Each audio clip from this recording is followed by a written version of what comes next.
Can I have a motion to open the meeting, please? Make a motion to open the meeting. Second. All in favor? Aye. Aye. Right. Okay, I'd like to open speak time. If there's anybody in the public that would like to speak, please address yourself. So we have Tim O'Leary here. Tim, if you can unmute. Yes, sorry about that. Can you hear me now, okay? Yes. Okay. So, am I good to go? Yes. Okay. So Timothy O'Leary, I represent Harnish Patel. He owns the Gym Package Store in Easthampton. So I guess my only purpose for jumping in today was we're trying to, his plan is to move the package store to 2 Adams Street, the old Harley place next door. We realize we can't do it, obviously, today. We're still waiting for building permits to be completed and sign off from other various city, the Board of Health, Fire Department. And it may not be done until the first or second week of December. So the question is, and I don't know how the scheduling works. I know we're going to run into holidays, but if we get everything finished in the middle of December, is there a way, if there's no January meeting, is there a way we can kind of create a January meeting? Because this all ties into the Cottage Street motor construction. So we're trying to coordinate all this at one time. So I Well, guess, there is a January meeting. Yeah. oh, there is. Yeah, there's a meeting every month. You had requested on the phone to meet for December or November. Okay. I thought it was just determined by whatever was at the last meeting. We set the date for the next month meeting at the current meeting. And you had asked me to get you in for November. Oh, yeah. So are you saying January instead? Well, we're hoping December, but do you know the December meeting date? We will The set December meeting. Go ahead, Lindsay. that. We're setting I was that going to tonight. say, we would set the meeting at the end of today's meeting when the December meeting would be. Okay. So you would have to have, though, whenever we have it, you would need to have your application in and your notice in the Gazette would have had to have been published. Okay. I just didn't want to miss another month. I didn't realize that. Okay. I also post the next meeting on our website too. So you'll be able to see when the next meeting is posted as soon as this meeting finishes Okay. to give you a time frame. Okay. Okay, so there'll be a meeting in December and there'll also be a meeting in January, though, also. Okay. All right? Very good. Well, thank you so Thank you. much. All right. Anybody else for public talk? We have Melissa she's asking. Hi. Hi, Melissa, just so you know, public speak is for anything not on the agenda. Okay. Have something- Okay, I'll hold my comments. okay. Anybody else for public speak time? I don't see anybody. Okay, then I'd like to move on to the approval for the minutes for August, September, and October. If everybody has had a chance to look at them. So I didn't send over October, Kelly. I did send August and September back in October, but we pushed them because Dan wasn't here for that meeting. So we would Okay. only be looking at August and September tonight. Okay, we can continue October to the next meeting, but if everybody has had a chance to look at August and September, if I could have a motion to approve those. I make a motion to approve the August and September meetings. Dan, can you A second? second.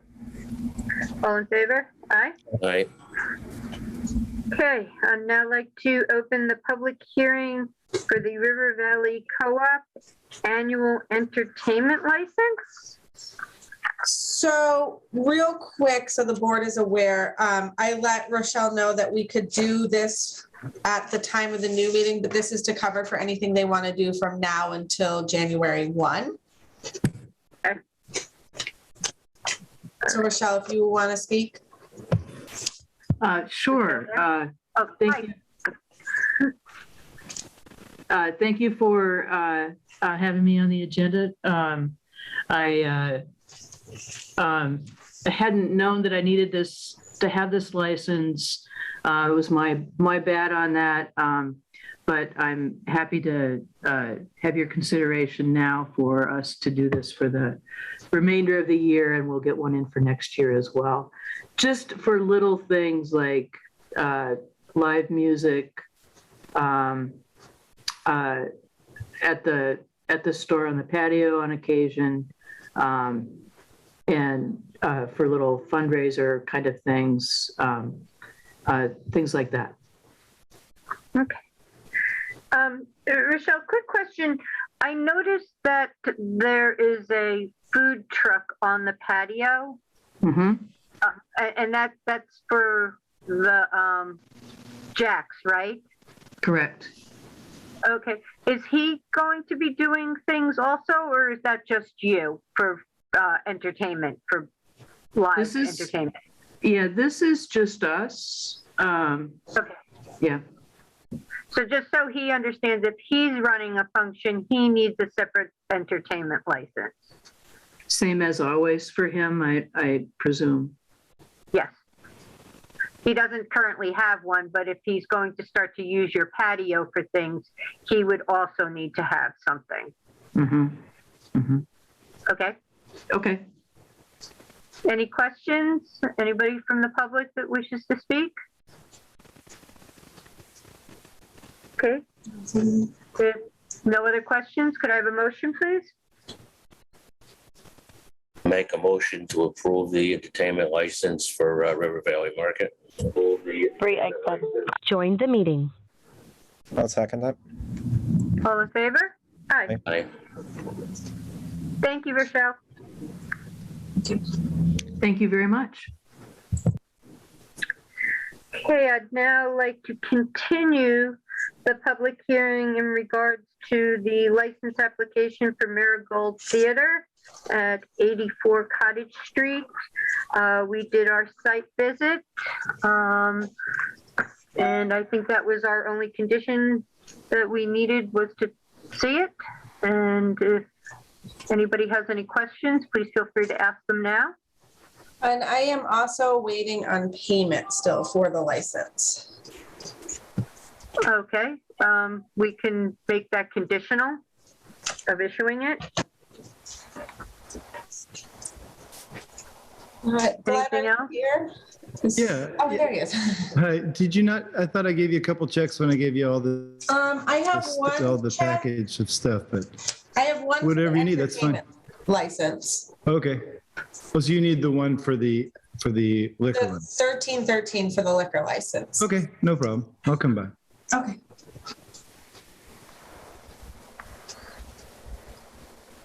Lucky No 13. further questions?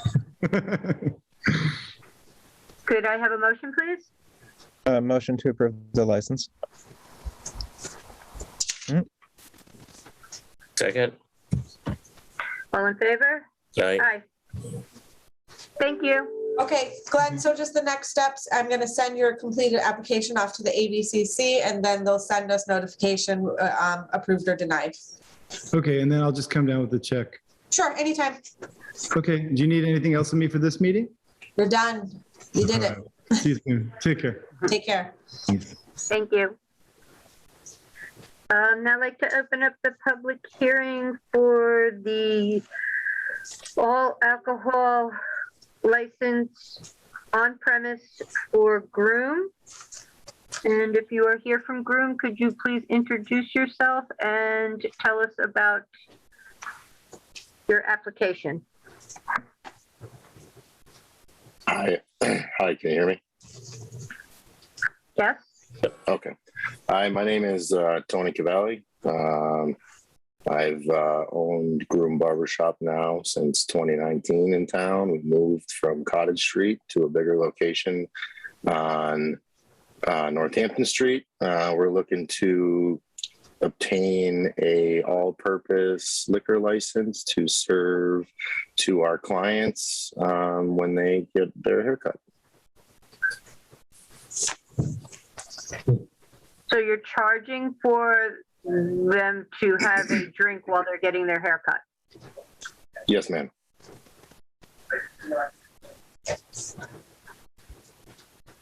And is this at all times? Okay, I'm sorry. Can you give us a little bit more, like, you just do haircuts? Do you do haircuts for adults only? Are there kids in there at the same time that people are having drinks while getting their haircuts? Are people sitting around drinking while waiting to get a haircut? Could you be a little bit more specific? It's kind of a fluid situation. Yeah, kids get their haircuts. If you come in, you want to get a shot of bourbon or a shot of scotch or a beer or a glass of wine or a mimosa or something like that while you get your haircut or while you're waiting for your significant other or your kid or someone to get a haircut, we like to offer that service.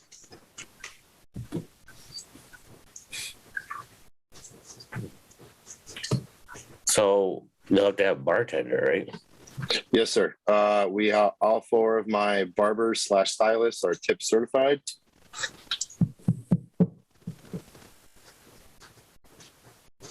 All right. And Groom did complete the application process, so the board knows.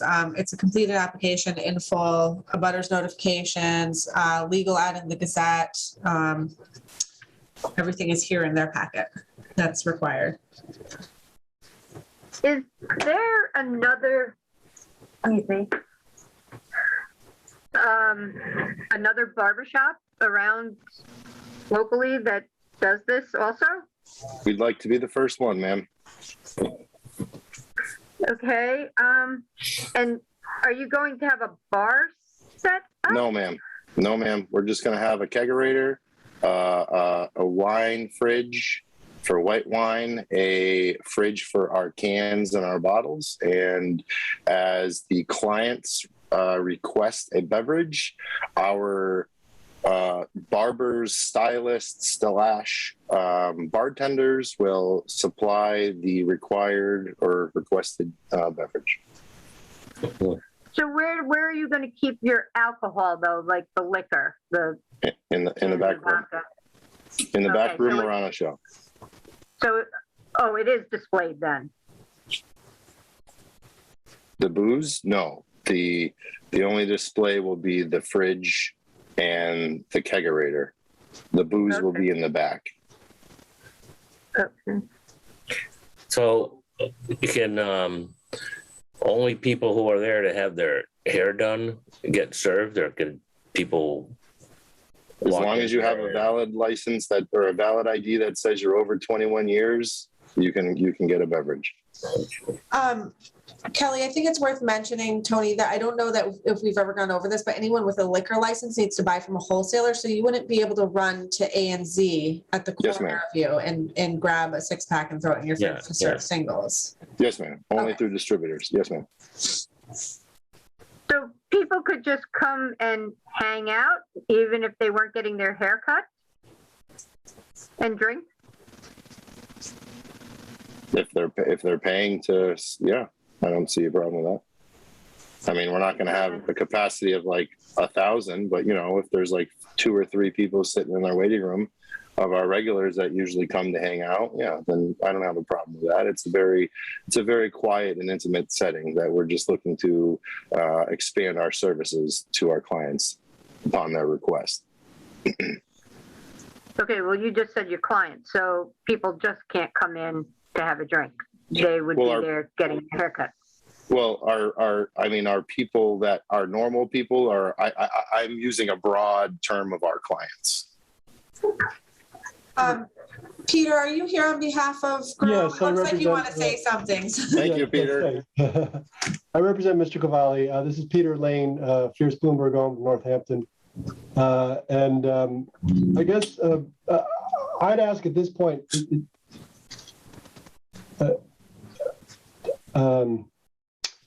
well, you know what? I'm not sure that I have much to ask at this point. I'm just, this line of questioning about who's being served, I guess I'd wonder,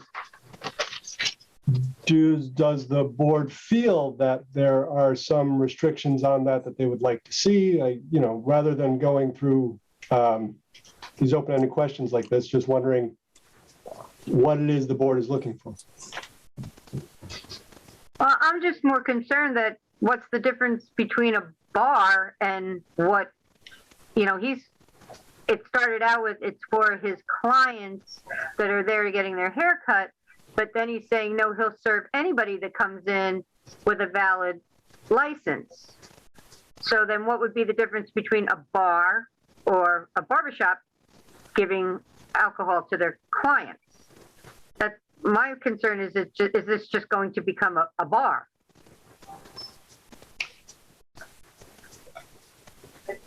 Is that a concern based on something in the statute?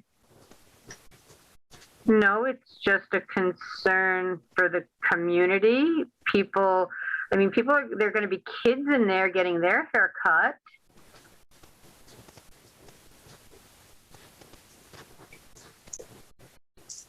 Again, I'm wondering, it seems like we're stuck on this question. It keeps kind of cycling around. What is there specific?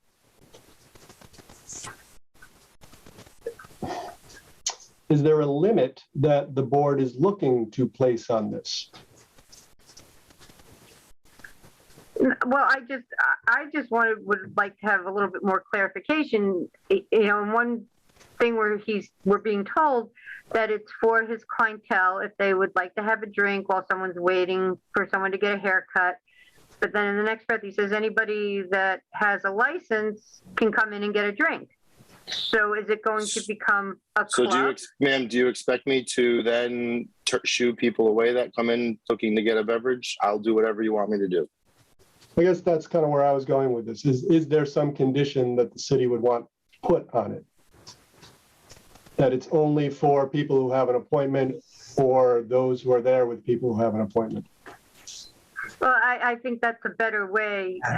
That's more how the application was presented to us, that it was for his clientele, people that were in there getting a haircut or people waiting for someone getting a haircut. Sure, then it'll be for clients only. We'll kick people out then in that case. We'll shoo them away. Well, I don't think you have to kicking people out. I'm looking to comply 100% with this, ma'am. I'm not trying to buckle at all. So Tony, I think what the board is trying to point out is that there's a difference between serving your clients and serving like a bar. So if I was walking by and I wasn't getting a haircut, the boys weren't getting a haircut, and I just came and was like, hey, Tony, let me have a drink with you. That becomes more of a bar social setting, opposed to me coming in and the boys are getting a haircut. I'm like, hey, can I have a beer while I wait? So there's a difference between serving your clientele and serving the general public. And I think that's what Kelly's trying to get at here is that the application needs to be clear on you're only going to be serving your clients, people in there specifically waiting for clients, that it's not just anyone off the street coming in as a bar. Because also if you're looking to open as a bar to serve anyone, you're looking at health compliance as well. Yes, ma'am. No, we're not looking to do that. We're just looking to serve our intimate clients that come into our shop. We have a very intimate setting. We have 4 stations. We have probably 8 people in there, including our barbers, at a time at the most, because not everyone works at one time. So this is not going to be a frat house. This isn't going to be the old Cottage Street back in the 90s. If you've been into my business, if you've been into the shop, you'd understand that this is not trying to be Animal House, that we try to be a upscale establishment, and we're trying to keep it that way. And that's fine. That's all we wanted to hear. That it's not like a club that anybody can come in there and just drink. Yes, ma'am. It's not a club. Not anyone can come in there and drink. I will only serve my clients.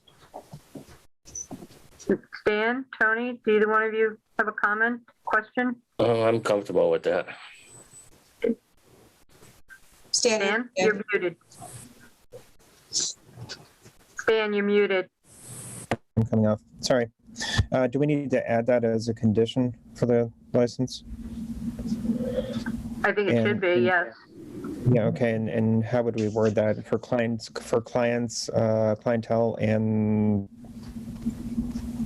those that are accompanying them? And is there a number that you're looking to put on limit of how many people they can be serving at one time? No, because I think there could be a group of people in there getting their hair cut together. I mean, you know, a bunch of friends Right. could be going together. I don't Mhm. think a limited number has to be there, but I think they need to be there specifically to be getting their hair cut or with someone who's getting their hair cut. Okay. Or other, you know, might be doing nails or something like that. I don't know what all their things that they offer, but I don't think it has to be a specific number. Any public comments? All right, then could I have a motion, please? Kelly, real quick before you do your motion, are you going to want to do a site visit? I don't think so, no.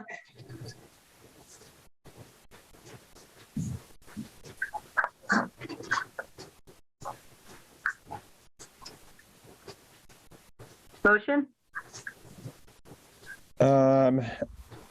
Are we putting in a motion with a condition? Yes. Okay. So a motion to approve the license with the condition that the alcohol is going to be served to clientele, or those that are accompanying them. I second it. All in favor? Aye. Aye. Tony, before I send this to the ABCC for final approval, I'll just need your check for the 1313. That was dropped off last week or the week before.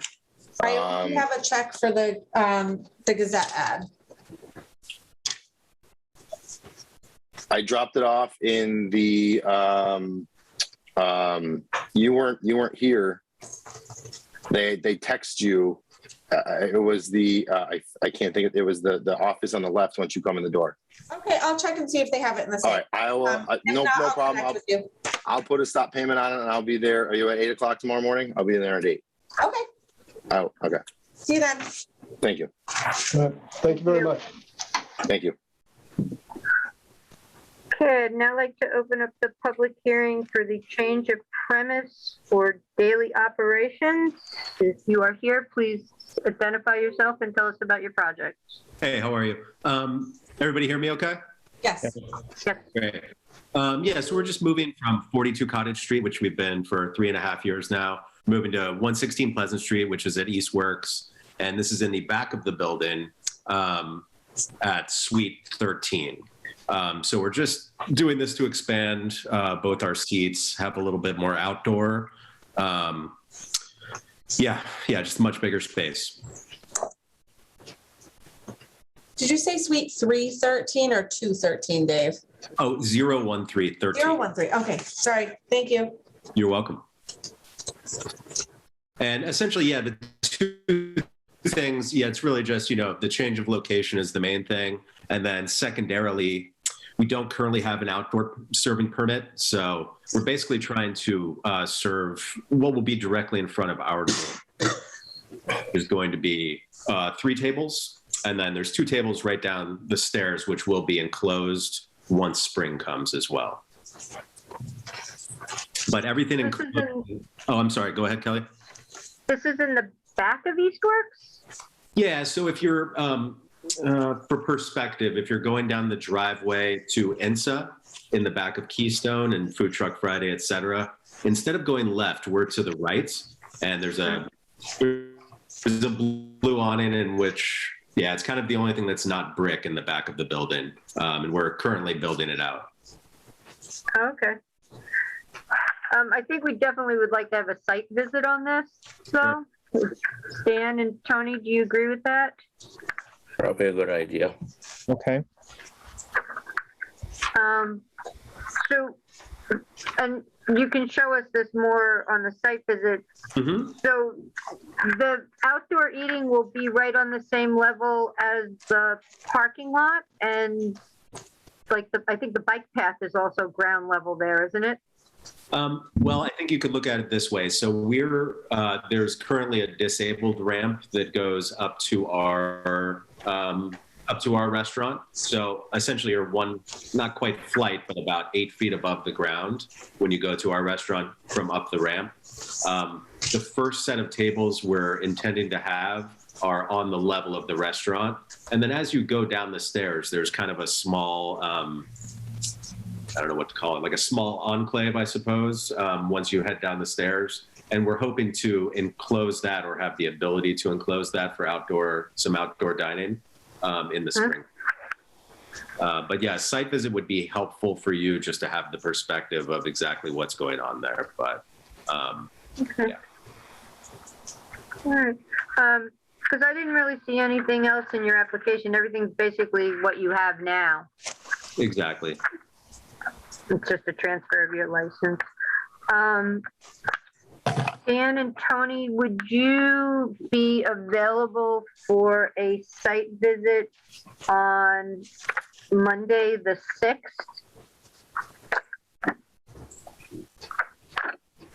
At 4 o'clock? What date? Monday, the 6th, December 6th. December 6th? Yeah, Yeah, what time? 4 o'clock? Okay. 4 o'clock. Kelly, is there any way we could do it for 3 since you're there, or does that conflict with your work schedule? No, I could do that. Okay. Is that good for Tony and Stan? Yeah. I'm good with that. Okay. All right, so David, we're going to do the site visit on December 6th at 3 o'clock. Great. And then we're going to continue this to our next full meeting, which, if it's good for Stan and Tony, would be December 15th, which is a Wednesday at 4 o'clock. Great. Does that work for everyone? Good. Yeah, all times are good for me. And everything. We're looking at Wednesday, the 8th at 4 o'clock? The 15th The 5th. for our regular schedule. This is also going to be for all of our renewals. Uh-huh. So it's going to be a longer one. Yep. Okay. Does that work for you, Tony? Yep. Stan? Yeah. Yes. Mhm. Okay, so just to put into the minutes, then we will do a site visit for the new location for daily operations on December 6th, which is a Monday at 3 o'clock, and continue the application for the change of premise to our meeting on December 15th, which is a Wednesday at 4 o'clock. Sounds good. Thank you. Yep. Great, thank you, David. Thank you. Oh, Kelly, and is there anything, should I have any further, we don't have any detailed plans of the outside, just the interior in terms of our blueprint and architectural plan. Is there anything you want to have for the outdoor in addition to the site visit? No, as long as you can show us where the outdoor seating is going to be, I would think that would be fine. Okay. It might be beneficial, if I can suggest, to connect with Sam Dibble from New City and Matt from Abandoned, because they've done really great jobs at all their outdoor setups, whether it be under their extension of premises or just for their regular business. So you could connect with them about like what types of barriers they use, or I think they'd be good resources for you. I agree. Thank you. Thank you all. Thank you.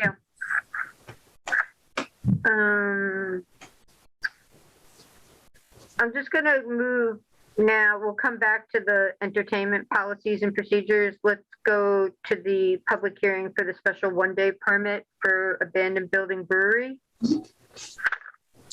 Matt, are you here? I am here, yes. Hi, Matt. Hello. Want to tell us what you have here for your one day? Yeah, so it was, it's a special one-day license for Saturday, November 13th from 12 p.m. to 6 p.m. This is a special request from a host who's having a private event at the brewery. And they wanted to have an option to have hard cider and wine served. So they wanted us to pull the one day for them so they can be outside in our, the area we've been using for our outdoor beer garden during the summertime. Okay. And this will most likely be our last one for the year. Any questions from the public? Stan or Tony? Nope. Nope. Can I have a motion, please? A motion to approve the one-day permit? Second. All in favor? Aye. Aye. Thank you, Matt. Yep, thank you very much. Okay. All right, so now I would like to open the continuation of the public hearing on live entertainment policies and procedures, continued from our October meeting. So I'll give the board a little bit of a rundown here, and then we can, Kelly, you can open it for public comment and input. So again, I checked with all of our departments and everyone's pretty much on board. I did talk to the mayor and our city solicitor who give approval to the LLA to start this form. And so everyone is aware, again, this would take over our special one days, and it would be our new entertainment license that applies to everyone regardless of alcohol or not. And it would go through all of the channels. They would sit down, an applicant would sit down and meet with myself, fire, police, health, building, and all required departments. And I don't have my screen up to share, but we did have the approvals from the last meeting here that each of those departments would sign off on it. And then I would put them on a meeting for the licensing board to have a hearing, which allows the public to come and say, hey, this is a residential zone. We really don't think this should go past 8 o'clock, or yeah, this is a great event. Let it go till 11, whatever the public wants. This gives it a chance for it to go through all proper channels through each department here. It allows for live enforcement. So if we had an applicant who applied and they went after the hours approved by the LLA, I would get that call. I could work with PD to go enforce, because we don't have anything like that now because we don't have a noise ordinance. There is nothing in the pipeline for a noise ordinance. So this really helps put something in place to start noise mitigation in our city.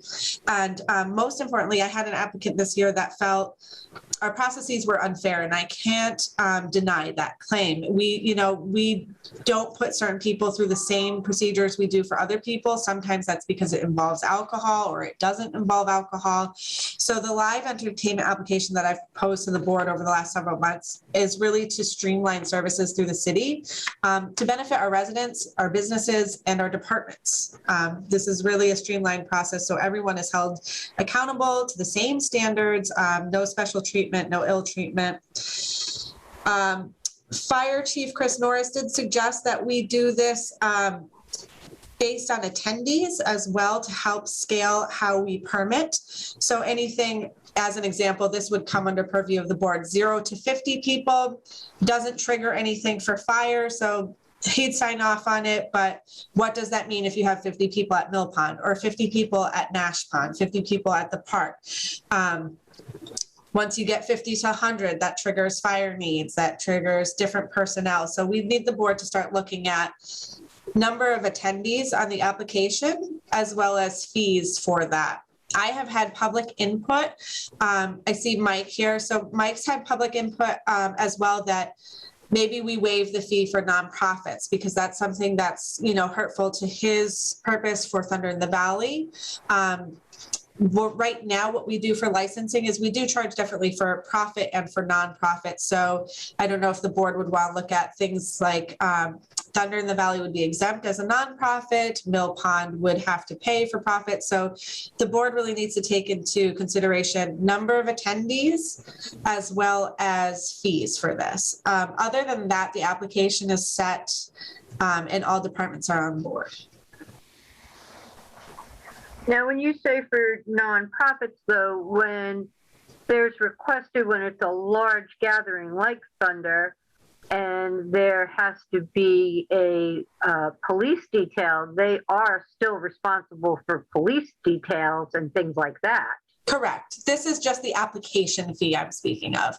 That doesn't dictate whether they have fire personnel, emergency personnel, CERT teams, anything like that. That's still required based on their meeting with all of our departments, which is why that meeting is essential when the application is filed. So they know what they have to pay for, who's signing off on it. The LLA is really just here to say, if it's 0 to 50 people, it's $100, 50 plus is $200, days of the week, times. It's the same thing as a special one day. It's just streamlined to target anyone doing live entertainment. And did you get any feedback, though, like our current one days, there are a couple organizations, specifically New City, Abandoned Building Brewery, that they do the summer series. So they come in and they put in an application for several one days at one time that we sign off on in like the beginning of the summer, and it runs all the way into the fall.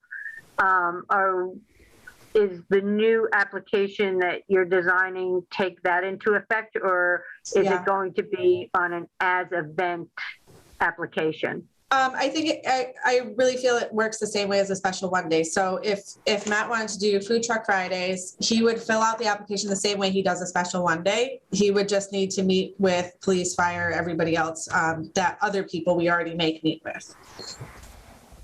But could he get one permit that runs through the whole entire? Yeah, because it would work essentially the same thing. We approve Food Truck Fridays on one application for X amount. He only pays that one time. We wouldn't be making them do it every time. No. I think for series like that, Mill Pond, Food Truck Fridays, non-one-time events that are series, we'd handle the same way.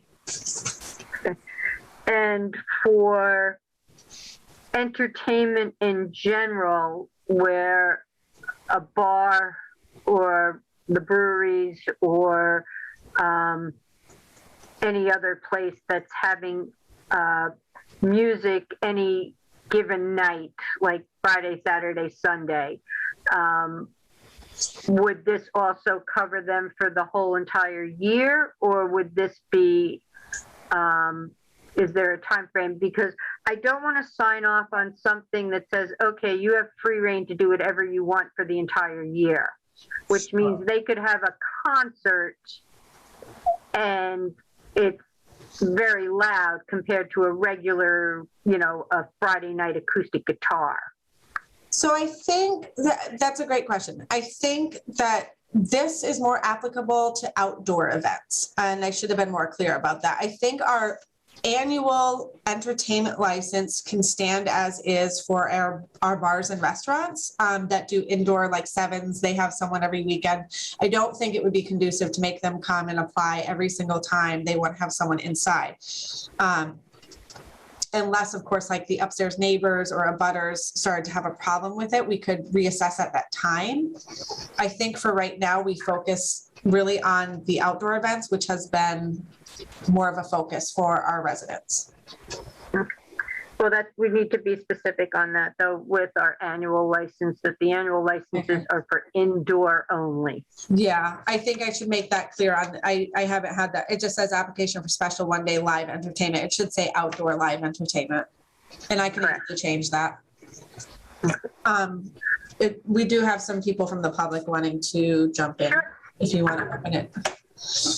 Sure, please, public speak, go right ahead. Laura, your hand's up first, so you can. Hi, thank you. I actually have to teach at 5, so I'll be quick. I wanted to clarify, and I think you maybe addressed this in a little more detail since I've been listening, but so this is a singular outdoor event permit that even if you have a year-round indoor license for live music, anytime you wanted to have outdoor music, whether it's once or a series, you would have to go through this, no matter who you are? Yes. Correct. Okay. And has there been any thought given to limiting the total number of performances? I think I brought this up last time per applicant. For instance, I think we talked about 30 last time. I would be strongly in favor of that. Well, I know just with the liquor licensing, that's a regulation that you can't have more than 30 one-day permits for alcohol. So that's what that was what that answer was. Yeah, That we could maybe do something similar, but for alcohol, you're capped at 30. Okay, so for instance, the breweries that have, obviously they can serve, I would imagine, outdoor year round, they're doing that more than 30. I guess I'm just not understanding the distinction. But I guess what I'm advocating for is for outdoor licenses, for outdoor entertainment, specifically amplified live music. I'm not talking about having a speaker playing with some background music. I'm talking about a band or a soloist or whatever, live music. I would really strongly advocate to limit the total number of performances per year. There's a good proliferation of music in the city, but sometimes it's a lot. And so I'm glad to hear that this would apply to everyone for outdoor live entertainment, live music. But I would strongly advocate in limiting the total number of outdoor live bands any specific applicant can have per year. Just so you understand how the one-day permits for the alcohol work, the reason why they have to get them is because they're serving off of their permitted premise. So that's why they have to get a one-day permit. If they're like with the band and brewery, he does not have that he can serve outside of his brewery. So when he goes out into the parking lot to do the Food Truck Fridays, that's why he has to have a one-day permit to do that. Or if you're serving something that you're not licensed, that isn't on your license. So like with today, when he wanted to serve wine, that's separate from what his license is for. Okay. So that's why he needed a one day.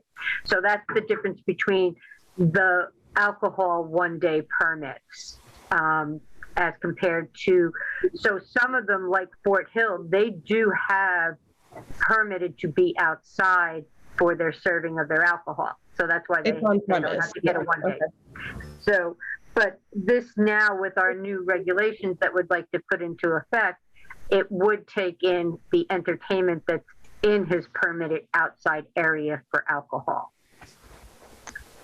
Okay, so regardless, if you want, whether you're on site or not, or you're having to apply for liquor, if you're having outdoor live amplified music, it would trigger this? Yes. Yeah. Okay. Yeah. So I guess, again, I would say, if the number of, if you're only allowed to have 31 day permits per year, I guess I would say 30 outdoor live music performances per year is what I don't know whether it's possible to limit the number, but that would be my strong recommendation. Okay. We'll definitely take that recommendation. The ABCC is the one that has the regulation for the special one-day permits for the alcohol. That's not. Yeah, I'm talking about noise though, and I don't know whether it's within your purview to be able to limit. When I was listening last time, that was what that was my understanding of what was said, but I guess I was misunderstanding. So Kelly, real quick, hearing the two of you talk about this, I think to bridge that gap of communication, Laura, is that I wouldn't ask to hold anyone else to a different standard than we hold our licensees to, which is the 30 days 30 times, which is what Kelly's talking about. So I would also suggest that it be capped at 30 events per year for outdoor live entertainment, which is the same standard the state holds our special one days too. And this would be replacing a special one day, which we've gotten permission from the state to do. So I think it would have to be capped at 30. Okay. Lori, I wanted to ask you, is capping at 30 is one way of looking at it? Would you also advocate for capping more than any number per week? Because somebody could take all 30 and put them into 3 weeks. Yeah, I mean, I guess I would leave it up to the applicant, right? Like, I would defer to the people who are the business owners. I would imagine you're not going to have outdoor music in December, unless climate change is real, I guess. But I guess, you know, I would want to leave that somewhat up to the discretion of the business owners.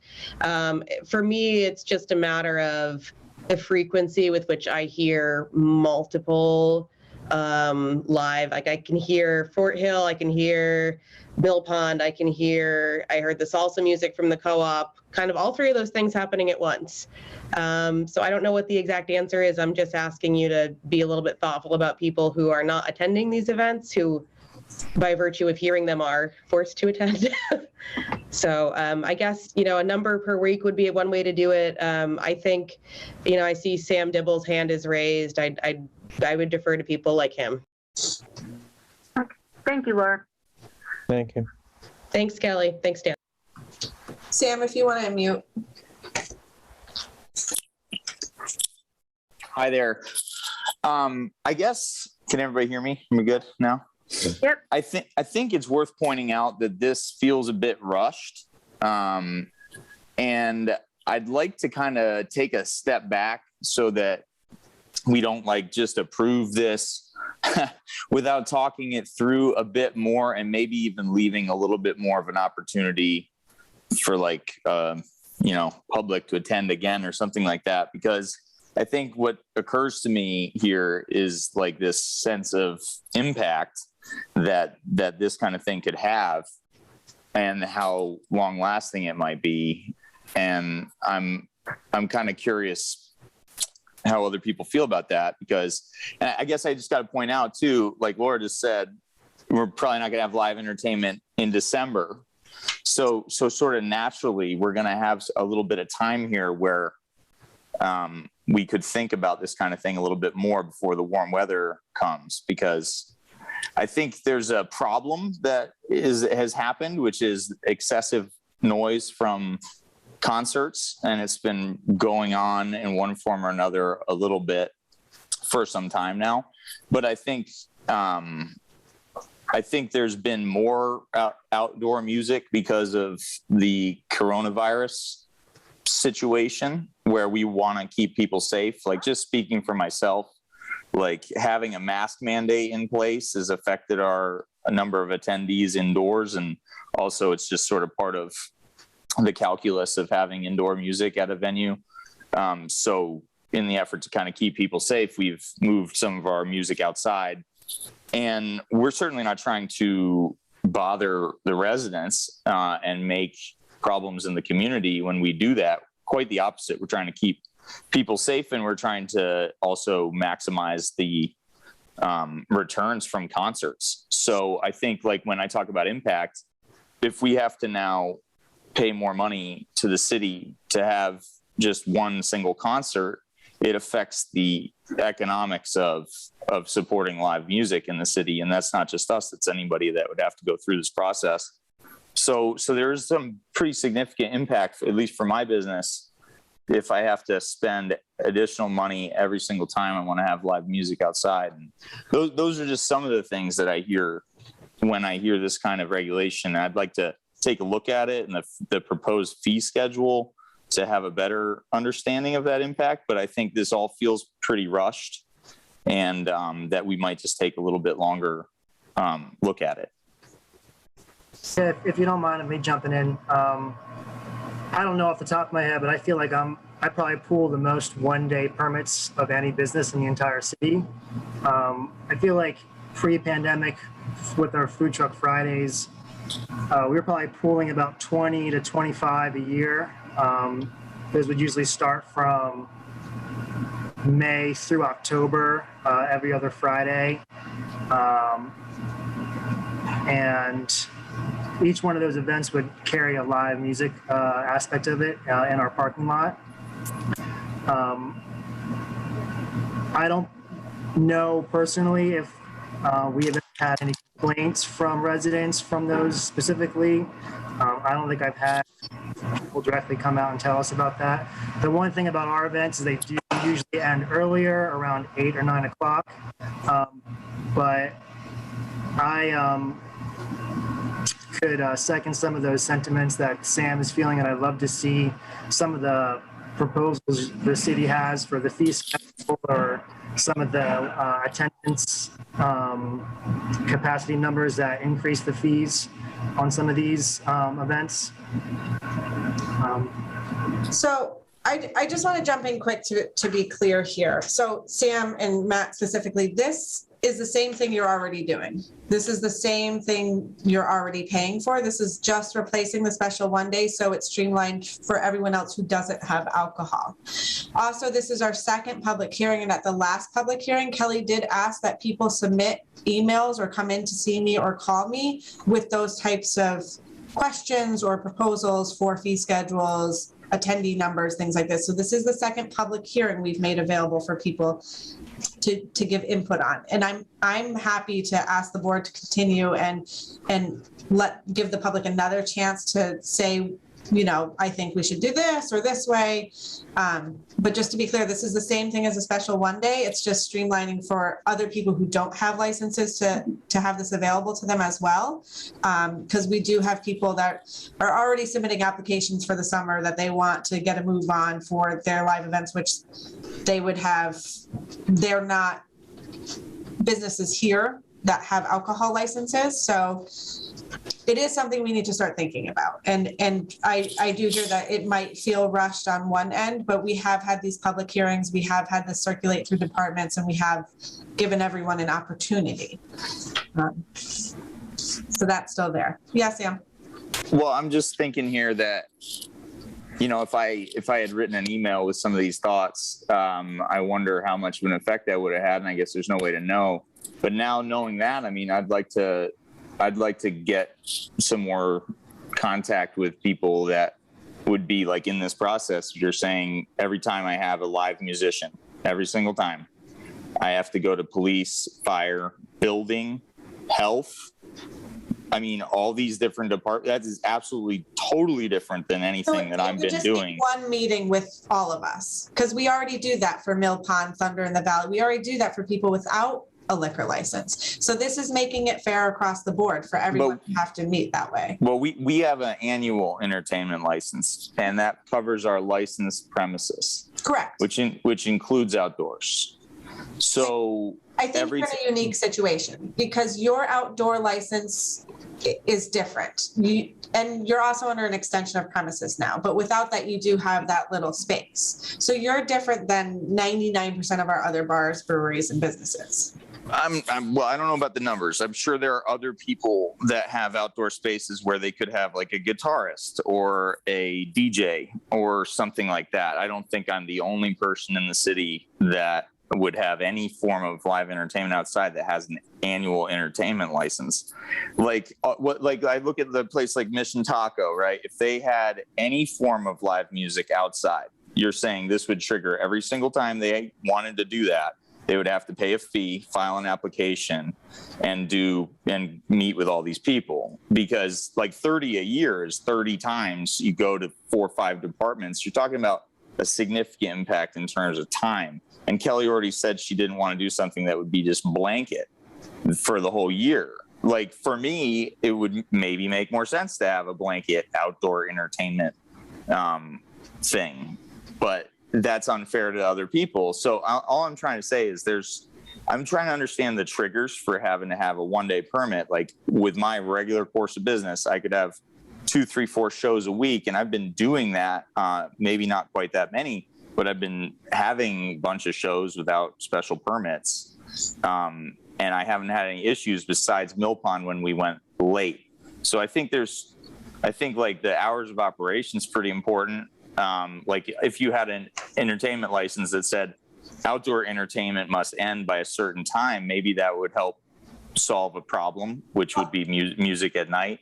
Or are we saying we just don't want to hear music in this city when you're outside? I think the problem is, Sam, is that we have residents all throughout town. So when you even bring up something like Mission Cantina, I or Mission Taco, I live right there too. So it's like, you have to take into consideration that there's people that live in these areas. And we do get complaints about outdoor live entertainment, whether it be after hours from Mill Pond or during a regular, I can hear the Spotlight series from my house very clearly, and that's very loud. But this application needs approval from the LLA, so it gives our residents a chance to show up to those meetings and say, hey, I live right there. I don't want to hear this after 9 o'clock. And we need to be fair to our residents just as we are to our businesses. So that's my thinking on it, but I'm going to defer to the board. We do have another hand up, Melissa. Hi, thanks. I'm Melissa Knievel on Fort Hill Road. So I am impacted by the entertainment license of the Fort Hill Brewery, which is right across the street.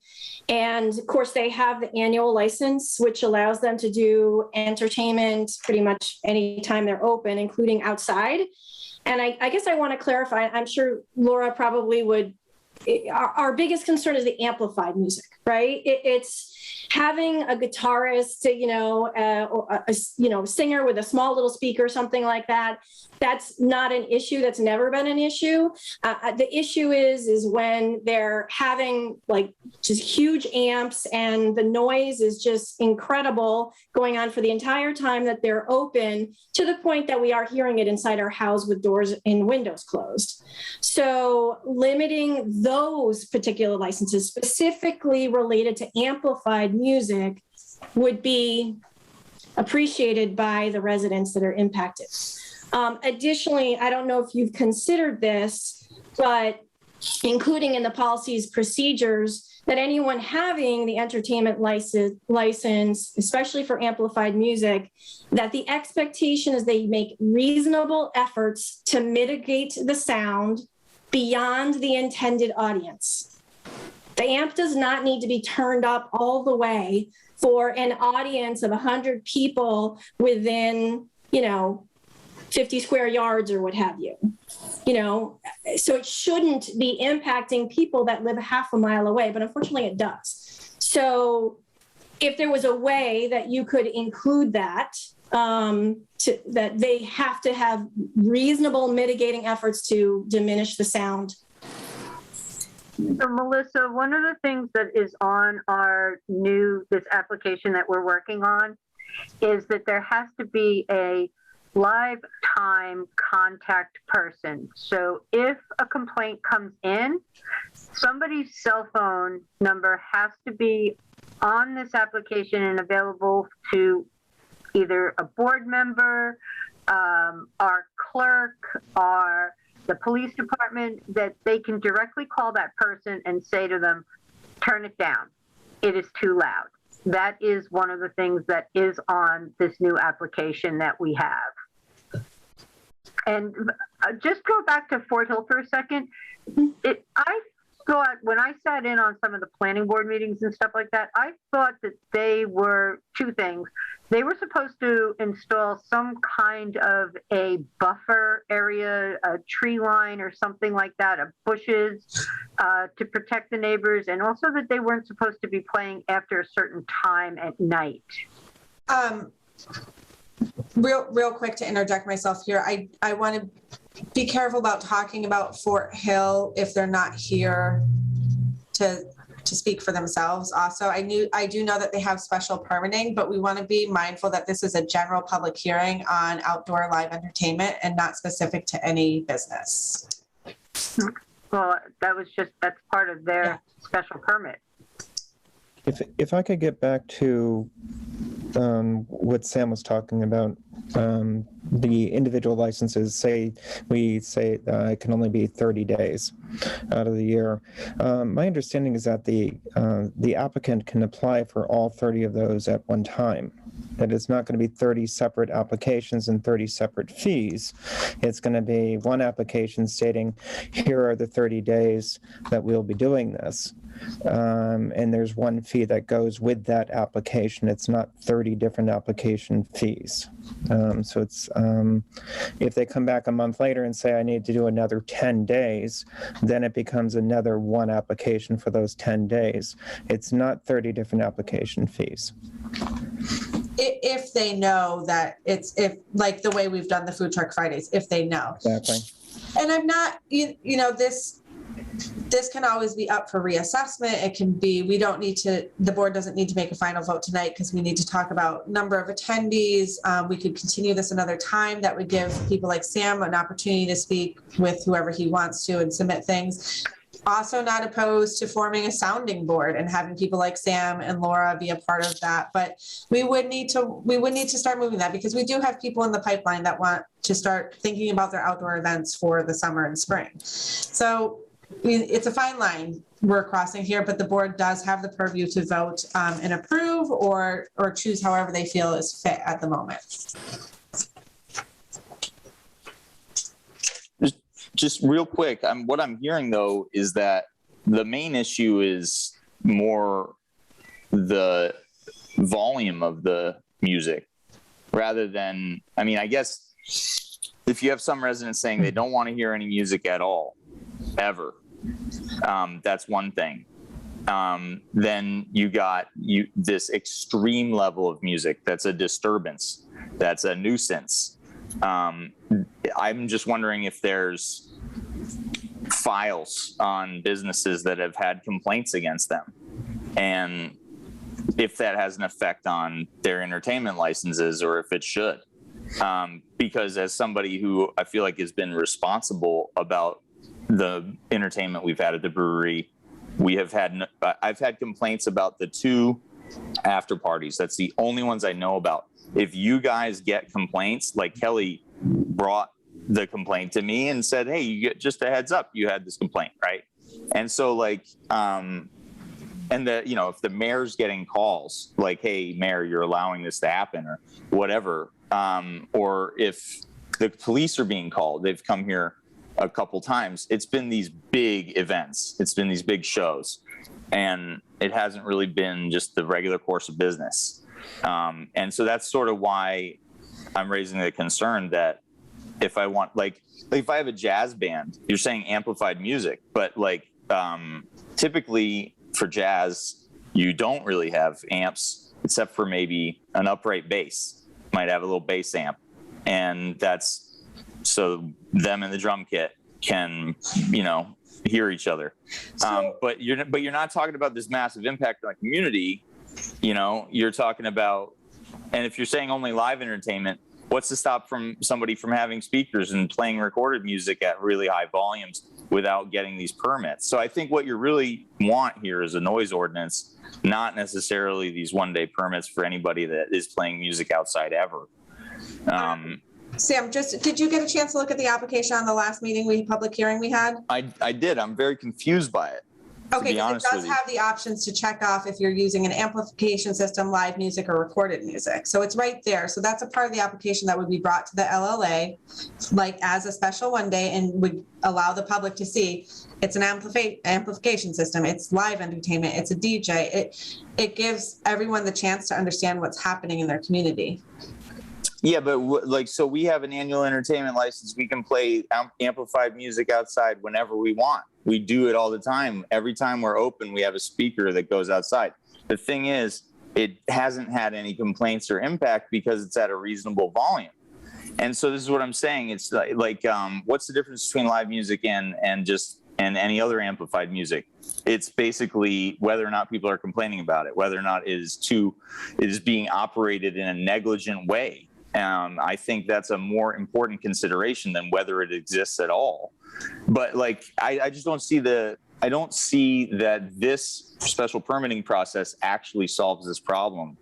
And I think it places an undue burden on business owners like me. And I think it's sort of unfair because 30 days out of a year of 365 days is a pretty serious limit on operations if they're reasonable and responsible. I think if you're being irresponsible about the way you're operating your business and the music involved, or if you wanted to have a big, huge concert every single day or whatever, I think there should be some limits. I think there should be some regulations here, but I just don't think that this actually solves the problem of excessive noise, which is what I'm hearing is the real problem.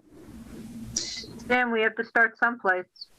Yeah, I This think, is where we have this to is the start. starting point, Sam, and I hear your concerns and frustrations with it, but there is nothing in place for anyone else that wants to do outdoor live entertainment. But the licensing board issues licenses. I think what we're really talking about is a de facto ordinance, and that should go before the city council. And I think the city council should take this issue up. That's sort of where I'm at. And I think if that ends up being this one-day permit, that's fine. But I think this is a bigger deal than maybe the board is considering. So we did talk to the city solicitor and the state about this, and they are in agreement that this can be under purview of either the mayor's office or the licensing board. And the mayor did suggest that it be handed over to licensing since we handle all the other permitting. So it seems to me like you're talking about two different things here. You're trying to streamline process for people getting licenses, and the comments like from the two residents are about noise level. And if you don't have a noise ordinance, you have to have something set down, hours, and how many decibels at so many feet away from where you are. And if you don't have that, then basically there's anything you can't do about the noise. So I think you're talking about two completely different things. Yeah, there's no noise ordinance in Easthampton, and there are no ideas for one. I know that one city councilor had thought about wanting to bring it to ordinance, but I don't think that's kind of come to fruition. So that really doesn't solve the problems that have been immediate in my last 3 years. Yeah, and I don't think we can solve that problem. That's like the comments I'm getting. They're trying to make us, this board, set limits on the noise and when they can play and how long and whatever. And I don't think we have that authority to do it. I think that's up to a noise ordinance. Well, we do have the purview, and we already do it for our special one days. This is essentially just replacing that and making it for anyone else who wants to do a special one-day outdoor event. So would that mean like I live here in town too, right? So if I had a birthday party for my kid and I wanted to have live music for it, then I would have to get a one-day permit? We don't have purview over private residents. Okay. Well, so I guess this is sort of what I'm saying is it might be able to be solved by this board. And it might make sense to think of it like we do with the annual entertainment license, where maybe instead of just issuing those like in the past, there's more of a process where that you look at the actual business that's being licensed on an annual basis and see what limits might be put on their license that could be part of that process, instead of making every annual license holder that has music outside go through a one-day permit process triggered by something that still seems pretty vague to me, like whether it's a live band or a DJ or a speaker. I'm just trying to figure out when I would feel like I have to get these permits. And it would be the same way you do now. But I only pull a few a year for when I'm off serving alcohol off premise. And that would be what you do now. Yeah. So I could have live bands whenever I wanted. Inside? No, but that's what I'm saying. Like your annual live entertainment license would be for your premises. This is replacing the special one day. So it would be for when you do your food truck Fridays. You'd fill this out one time for X amount of events for outdoors. Yeah, Matt does the food truck Fridays. I have a permanent outdoor space.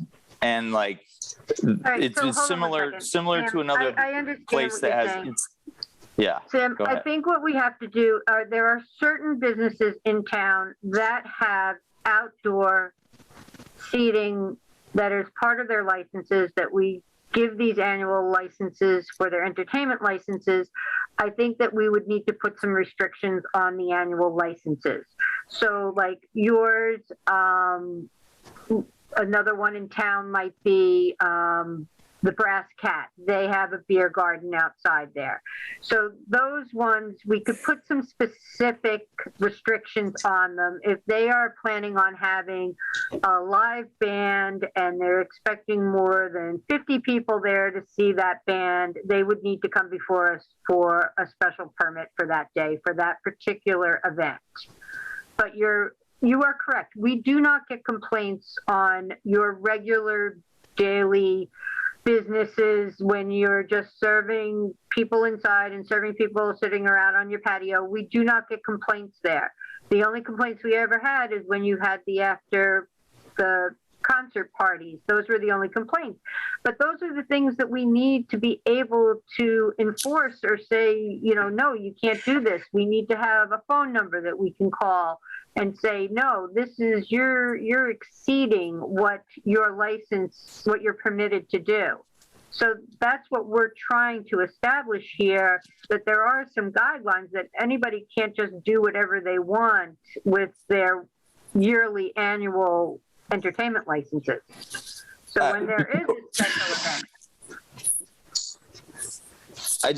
So the problem is, though, that let's say you got this special permit and you talked to everybody, you said, I'm going to have a band and it's going to be loud. And what you're saying is, if it's too loud for residents start to complain. They would probably complain to the police, would be my guess. And the police would then have this record on file, this special permit, and they would have a contact number, like my cell phone. And the cops would call me and they would say, we're getting complaints, you have to turn it down. Correct. But I could say I have a special permit to have this concert outside, right? And it will say on your special permit that you're not to exceed that the entire neighborhood is calling with complaints. But is there a decibel level at X number of feet that that could be measured? Because if I turn it down, what level do I turn it down to? Or do I just have to stop completely? Even though it's 6 o'clock and on a summer evening and I have a band, they're all ready to go. I have a concert. I planned a concert and sold all these tickets, but people are complaining. I think then the point of Sam, I'm sorry to cut you off, but this is I'm just wondering about enforcement. This is the point of having it go to the LLA for approval, just like the special one days do. So it gives people who live by Fort Hill or live downtown by Mission Taco to come and say, oh, I see Sam Dibble's going for a live entertainment from 6 to 11. That's not going to fly. Can we ask for it 6 to 10? And the board and you still have the purview to say, no, we're permitting it till 11 because your residence is a mile away. Or it's really not to limit you. It's to help mitigate that enforcement too. It's so if someone calls, because I would be the live enforcement contact, and they say, hey, New City's making all this noise. It's 10 o'clock at night. Do something about it. I can say no, because the board permitted them till 10:30. I'm sorry. And they had a chance to show up to the hearing for it. They had So people are going to call you though, or the cops are going to call you and then you're going to call me? I just we all know that people aren't going to come to these meetings every single time there's anything on the agenda, especially if you create this, you're going to create a lot more work for the licensing authorities, right? So if every business in town that wants to have live music and this pandemic keeps going on, and there's these certain triggers that are in place, and everybody starts coming to you, I think you're not going to get that live public comment when you issue the permit every single time, and unless there's a number of complaints that go against your license, or unless there's a decibel level that you can say, no, they're actually within this metric. It's just I just don't understand how it's all going to shake out. And I think there's some far reaching impacts. That's why I'm saying, I think there needs to be some more consideration here for details, and maybe put them in the application or something. Well, Sam, please, email us your thoughts. You've expressed quite a few of them, but put them in writing to us. I mean, we're not closing this public hearing tonight, but it also, at least through this avenue, you can talk to somebody instead of having the ordinance. If we actually get someone on the ordinance to push it through and they just say, okay, this is it, your decibel level is this, period. then there is no negotiating. There is no talking about what it is or anything else. It just gets shut off if it goes above it. There is nothing. At least I'm saying that might be better for some of the residents that have been impacted by irresponsible operation of music. That's all I'm saying. And I'm happy to put it in writing. Thank you for hearing me out. I don't mean to hog like the oxygen of the room or whatever. It's just this could have a huge impact on my business. So that's why I will be happy to write it up. And I think I'm not probably alone in that. And I think, maybe we can take our time and do the right thing for the town. Sure. But just submit stuff to us in writing. We're not going to be closing this today. I would suggest we do a third meeting in January. December is too booked. January gives us time to take more public input. But we do need a starting point, and there isn't going to be a noise ordinance, and we don't have purview over decibels, but we do have the right to permit people for certain hours and certain times for live outdoor entertainment. Cambridge does it, Greenfield does it. There's many surrounding towns that do it. So, and it sounds like the can's been kind of kicked into our court anyways. yes. Yeah, because this has. I do triage all the complaints too. So it's been brought to city council's attention. City council does not want to touch a noise ordinance with a 10-foot pole. And it comes down to, oh, by the way, licensing board, you actually do have the legal purview to do this. And you can do this. And since nobody else will, we expect you to do it. And that's what's basically happening here. Mike's waiting too. Sorry, Sam. Yeah, Mike, you're on mute. You want to take yourself off mute? Can I ask one quick question? The current working draft of the application, is that available just at the office, Lindsay, or is it online? I had sent it out, I thought, to all licensees. So you should have received it, but I'm happy to send it again. I would love to see that application, yeah. I'll do another email blast tomorrow morning. Okay. And send it to all applicants, all licensees too. All right, thank you. Yep, you're welcome. I'd like to put in that, what Matt and Sam have been saying is true. You're trying to build small business in town, and by changing what you have in place for them will surely affect them. I would suggest go on setting a number of complaints per event, whether you're going to shut them down or make them reapply. The other way is just going to make things so difficult. But that's just my do that without any regulations in place. We can't enforce something that doesn't exist. So we can't just say we're not going to reissue your license because you have outdoor entertainment that receives complaints. I understand that. And this doesn't, it's not to do with me. I'm just thinking of them, that they're respectable people here in town, your businesses. And if you get 10 complaints against them for one particular event, that should be like maybe an X against them, but you go and you talk to them and say, hey, look, we had 10 complaints. Next one's going to be like your, keep it down, turn it down, do something about it. Doesn't always work that way. No, right? It doesn't always work. But I mean, you have good people there in town. I mean, you don't want to really strangle them and force them to move the business out of town. That's all I'm saying. I mean, all this doesn't affect me, but I just wanted to put that in. That's all I have. Anybody else want to speak in regards to this right now? I don't see any other hands. Okay, then I'm going to continue this to our. Kelly, on the noise level, though, we don't really have anything in place, or even the equipment. The equipment is incredibly expensive, so we don't have the equipment to measure decibels.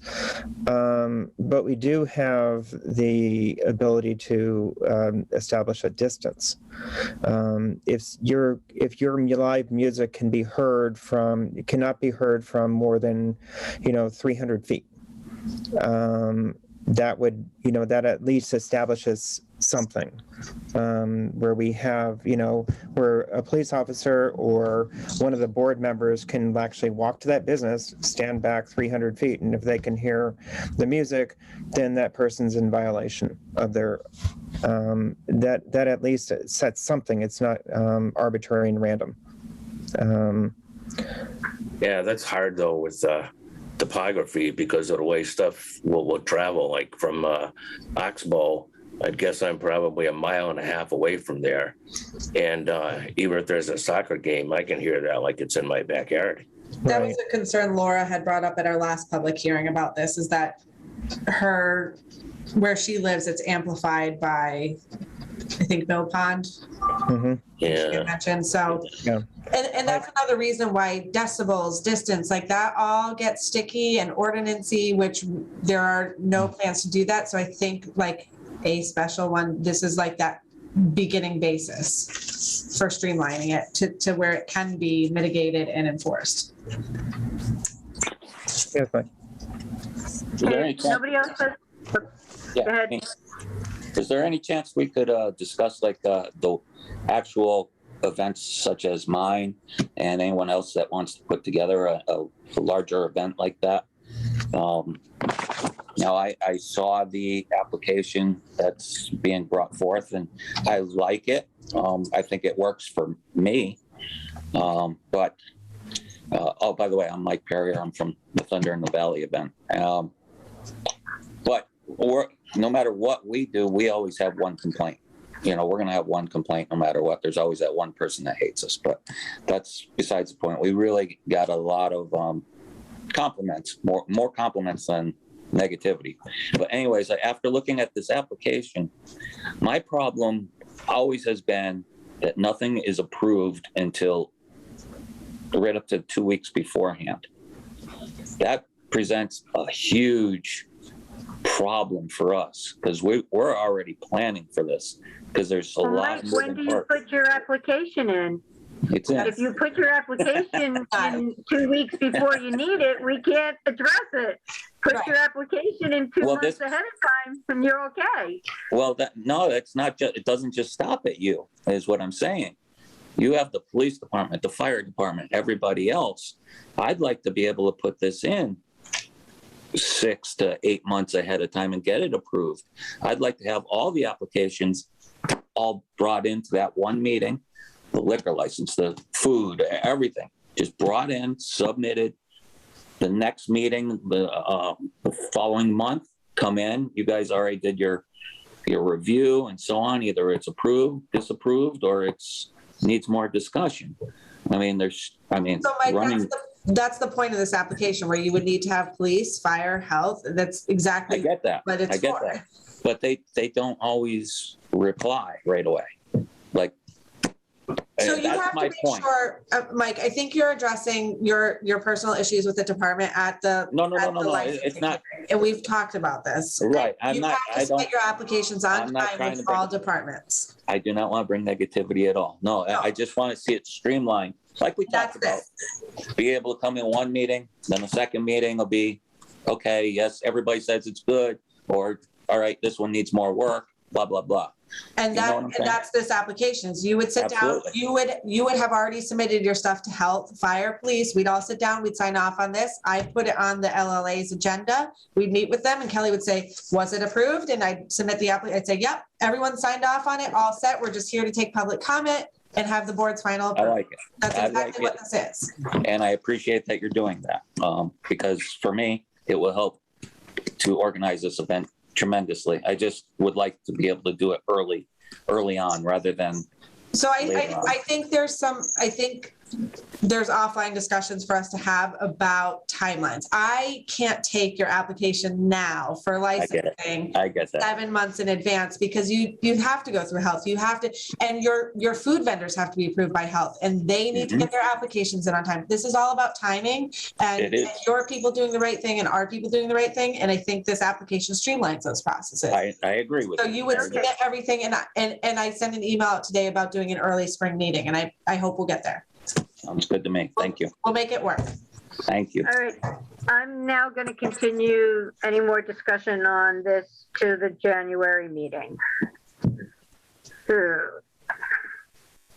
next on the agenda, Chris Rogers and a report on where he is. Update? We have Chris Rogers here, and I also asked that DOR be present for this meeting. I talked to Rich Senecal offline as well to discuss what we have previously discussed over the last year or so, that this keeps getting bounced from the LLA to the DOR and back and Who's forth. Rich Senecal? Rich Senecal is from DOR. So he is here, and I let them know that at our last meeting, the board did ask Mr. Rogers to have a completed application by January 1st. Otherwise, this license has been dormant for 3 years. So I don't know who wants this, Chris or Rich, whoever wants to speak. I just want to say one thing. My manager here, also Richard Escalillo, if you see him, is also here from DOR. Thank you. Okay. Thank you.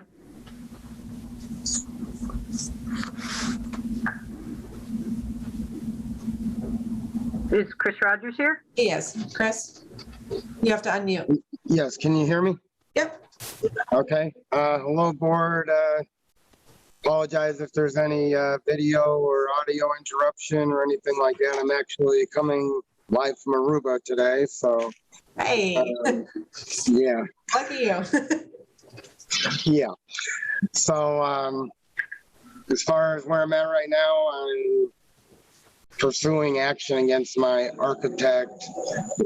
I'm still looking for an architect, and I've also been looking at an alternative plan, which is in talks at the time. I really can't say too much on that right now because it's, if it happens, it's going to be quick. If it don't, then I'm pretty much stuck in the water.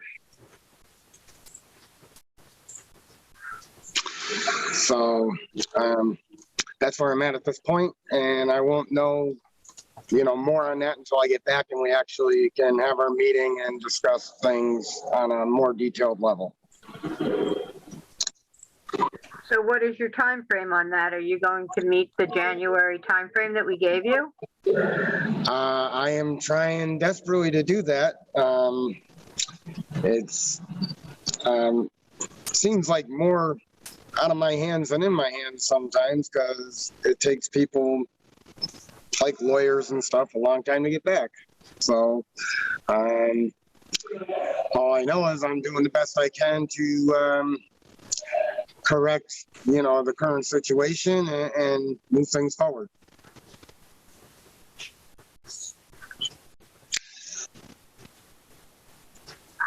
Does the DOR have any comments on this?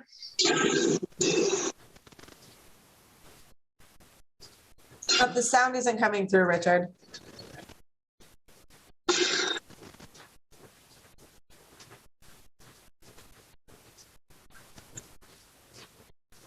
Do you have headphones plugged in anywhere? There's no sound coming through.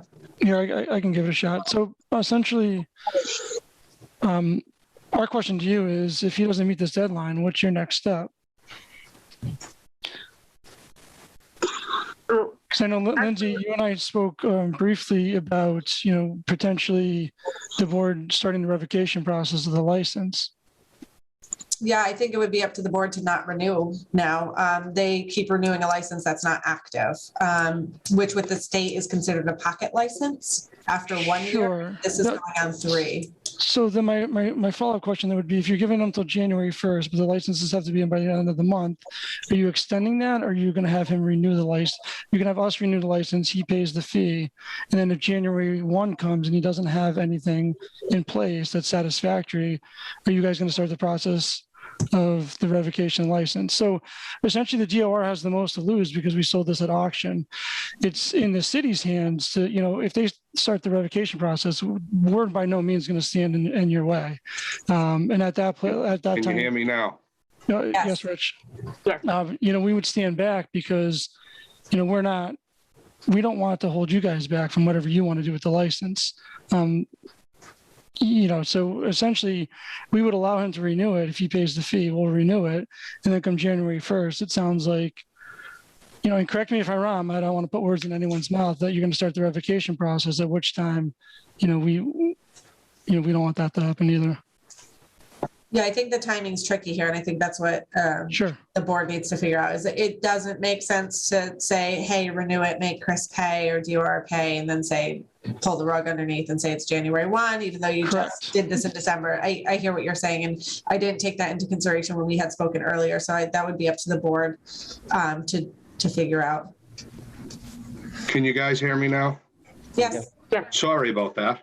Okay. Yeah, well, needless to say, I was under the impression that because the license had not been associated with the location for so long, that the board was basically moving towards the point where you were going to consider not renewing it unless we had an associated location. Am I correct? I don't think it's location. The board had asked Mr. Rogers to have a completed application by January 1, because we haven't received anything. Okay, but I was under the impression that because, this has gone on now for a couple of years, that it was becoming an issue. Is that the truth? Or, can we, reasonably expect to have you guys receive his application and then continue this matter on? Because if DOR, if you guys basically elect to revocate the license or not allowed to transfer, DOR's position is that we're not going to try to renew it or re-auction it or anything, because our understanding is that, the situation may have changed, maybe more licenses available, maybe less marketable for us. So, again, I thought that this was sort of, what are you guys going to do situation, and what's our position? My position is I'm perfectly fine to let this continue if the board is okay to let it continue. But again, you've been more than reasonable to this point. Bidder is supposed to make application within 2 weeks of the auction. So here we are a couple of years later, and you've been more than reasonable. So I'm not going to continue to ask you guys to kick the can down the road, if we're coming to the end of the road. Does that make sense? It does. Yes, it does. Thank you. At this point, what is, if he does not continue, you do not get that license back to re-auction it? Well, DOR would, reserve the right to do so. Obviously, we would have to consider renewing it again. I think right now we'd be reluctant to cough up $1,300 for a license that, we may not be able to sell at this point because, due to the COVID situation and, there's a lot of, licenses that are probably hanging out there, so to speak, that would affect the marketability. And, back when we auctioned this license, we only had one bidder, and it was my understanding was the only license around at the time. So, we'd be inclined that if, Mr. Rogers can't continue on, we'll probably not seek to renew the license and, release our hold on it and, turn it back over to the board. Okay. All right. Thank you very much. Stan and Tony, what are your thoughts on this? Do we extend it for another 3 months? I'd be okay with that. Stan, your thoughts? I'm beginning to think that 3 months extension is no different from a 1 month extension. We're not really seeing anything happening over 3 years. And so we've set a timeline on this for January 1st. And we've asked that things be in place, at least that the application be complete by January 1st. So my thought is that at this point, 3 years after the fact, 3 years later, if Mr. Rogers cannot have his application in by January 1st, then it might not be a good idea for him to even renew it, because he would be wasting his money. Because it doesn't sound like, even if we extend it to beyond January 1st, it doesn't sound with this track record that anything's going to be done in 3 months. I think 3 months from now, we're going to be in the same boat that we're in right now. And he would be wasting his money by renewing it and not moving forward at all. I mean, Chris, can you shed any light on this? Can you give us anything that indicates that there's going to be any change in this, that there's going to be any movement? Okay. Well, first I would like to say that it's not that I haven't done anything over the last couple of years. I went through the whole leasing process and with Eastworks there, and that did not work out. That was the first thing. I purchased property to build this on. Had 4 meetings with Conservation Commission, 5 meetings with the zoning board. Hired an architect that did the architectural design, hired a site planner that did the site planning design, and we were working in tangent together. There was a hold on lending from the bank. I actually was 3/4 through approval from the bank before COVID hit, and they shut down all lending on that. So, I mean, to say I haven't done nothing is kind of unfair to me, really, because I've been working very hard to make this happen. And I've had a lot of obstacles, as many people have in this previous 2-year environment with COVID. So I don't think that's necessarily fair to say that I haven't been making my efforts. That being said, going forward, like I said, I am working on a separate contingency right now. I'll know probably within a week or a week and a half if that's going to happen or not. And that's, what I can state right now. So if you're going to know in a week and a half, then the January deadline is a realistic deadline. Possibly. Correct? Possibly, just depending on, the time frame to actually set up the business, as far as that goes. I don't think it would be. Because we're talking, you would need your site plan already in the application. You would need a completed application with the ABCC. We need to do a 10-day legal advertisement with a 3-day notice to the Daily Hampshire Gazette. That means you need to have a completed application within the next 2 weeks to meet a December meeting for a January 1st approval. Yeah. I don't think it's realistic. I would suggest to the board, and DOR, if they think it's appropriate, Chris, to give you a 6-month extension, and that be the final extension to give you. And if in 6 months you don't have a completed application, I think that's kind of a determining factor. And then at that point, we're looking at just 1 year out before there's no more licenses available in the city as well. So, I think it would be fair to suggest to the board we do a 6-month final extension. If Chris, you think that's fair and doable, but you have to be transparent about it being doable too. I mean, there's a lot of times you've come to the board and said, "Oh, zoning said no," or this, and it's just kind of like passing the buck each time. And I do, Chris, we've had a lot of communications. I do see your efforts. I do see your struggles. I acknowledge that. And I think Easthampton really supports local businesses. And I think you came into this hastily buying a license without a concrete plan, and which has put you in a tough spot. And I see that and I hear that. I think the board's been super reasonable with you, as has DOR. So I think DOR and the LLA should set a final extension for you and certainly give you more than till January 1st, as we had originally thought, because as Rich brought up, that gives you 2 weeks, because there's no sense in renewing a license that we're just going to rip out from underneath. That's not fair business either. So my suggestion to the board would be a 6-month final extension. Tony, Dan? I go along with that. Okay. Yeah. All right. Then Chris, we're going to give you 6 months to our meeting in June.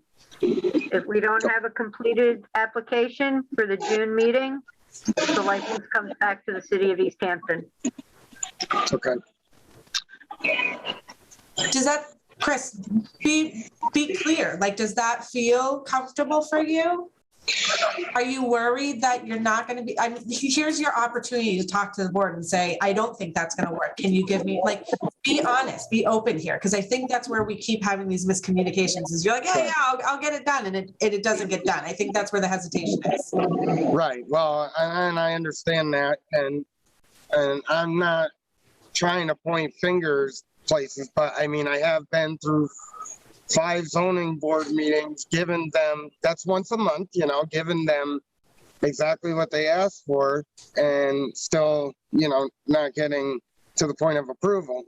And, you know, it was 4 months of conservation meetings before that and stuff and a lot of planning. And so, I mean, if I had my architect on board today and everything, we would be in a great place. So I'm not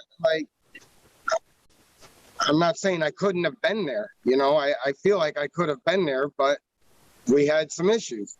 So, I mean, not foreseeing any future issues, I think it's a fine timeline, you know? I just want to make sure you're comfortable with it because I think the board is reasonable and I think they've been reasonable with you. And I don't want to put you in another situation where I'm here saying, let's do 6 months and you're in the back of your head like, shoot, am I going to be able to do that? Well, let me say this then. If I don't have something concrete by January figured out, then I will pull the plug. You just said January. Do you mean June? No, I mean figured out that I can execute by June. That's what I mean. Okay, so we're going to give you the extension to our June meeting to have an application in. Okay. Thank you very much. You're welcome. Just to clarify, do we need to see that a renewal takes place? Because typically we would have to facilitate a renewal. Yes. And Mr. Rogers is going to have to pay the fee.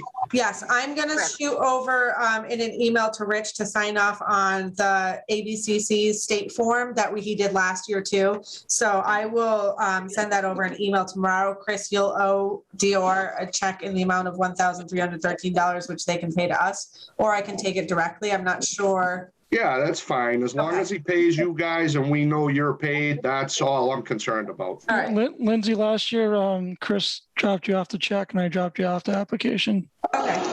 Do you want me to email it to you, Rich? Because I do need the wet signature to send to the state. That'd be fine. Okay. So Chris, if you have time, just connect with me or drop off in the Dropbox the check for $1,313 for your renewal, okay? Okay. Thank you. Thank you. Okay, thank you. All right, Lindsay, update from on renewal season and ABCC updates. I'm trying to find my agenda, sorry. LLA renewal season, I sent out renewals back in October. I got 3 back. So I have reached out to those licensees and only 2 car dealerships back. That's all I have. So I have 5 applications back and 3 of them are incomplete. I am hesitant to send second and third notices this year.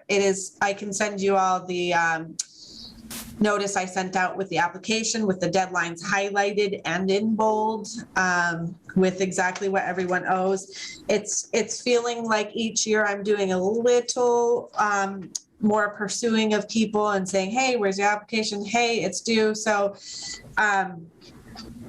if the board would like me to send out second notices on Monday of next week, I will, because they are due by the 29th in order to meet our licensing meeting, because I have to go through each one, make sure they're correct and up to date, and process the check payments. So I get down to the wire every year for people returning in a timely manner. So I can send a second notice if the board would like, or we just leave it as is, and people who miss the mark this year. I don't want to not help people, but at the same time, it gets very cumbersome to send second and third notices saying, hey, you still haven't sent this in. Hey, I sent this to you. So I'm just kind of stuck in that spot this year, I guess. Trying to be courteous, but also need to be cognizant of my time and professional with our board deadlines. So. And it's not like they don't know that they have to do this every year. Yeah. It hasn't changed. So, I mean, I think you could send out a reminder. That's fine.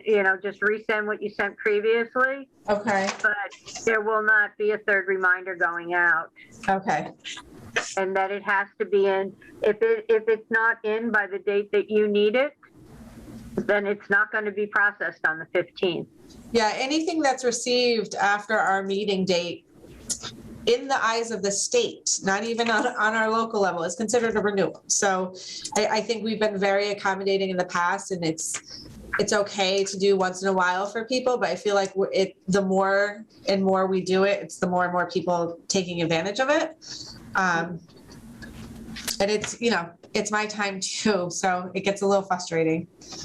Well, no, they know they have to put it in there, and if they get it to you after the meeting date, well, then the police department will be sitting at their premises on New Year's Eve telling them they can't sell alcohol. So, no, you send out the second, that's fine, but they have to have it into you by the 29th in order for it to be processed on the 15th. Okay. Also, real quick, I talked to Unmi and Roger of Coco's. I don't know if I filled you guys in at the last meeting, so stop me if I did. They are going to renew their license. They sent me a letter that I'll scan over to the board tomorrow. I just got it today, that they're going to renew the license to keep it active so that they can transfer it to a new prospective owner when the time comes. If they did do that, it would just come back to us. And so this just makes it easier for them and the new owners. So they will be renewing. They sent a letter, and I queued in fire, health and police on it too. So they all know, like, they're not an operational facility anymore, but in order to transfer the license, they have to renew it this year. So the board will just be renewing the same way we're doing Chris Rogers. We're just renewing that LLA form for the ABCC. That's what they have to do in order for them to transfer it. Yeah. So that's it. Okay. And so our next meeting will be on Wednesday, December 15th at 4:00. Yes. Okay. Could I have a motion to end the meeting? Motion to adjourn. Second. All in favor? All right. Aye. Everybody have a nice Thanksgiving. Thank you. You too. Good night. Bye.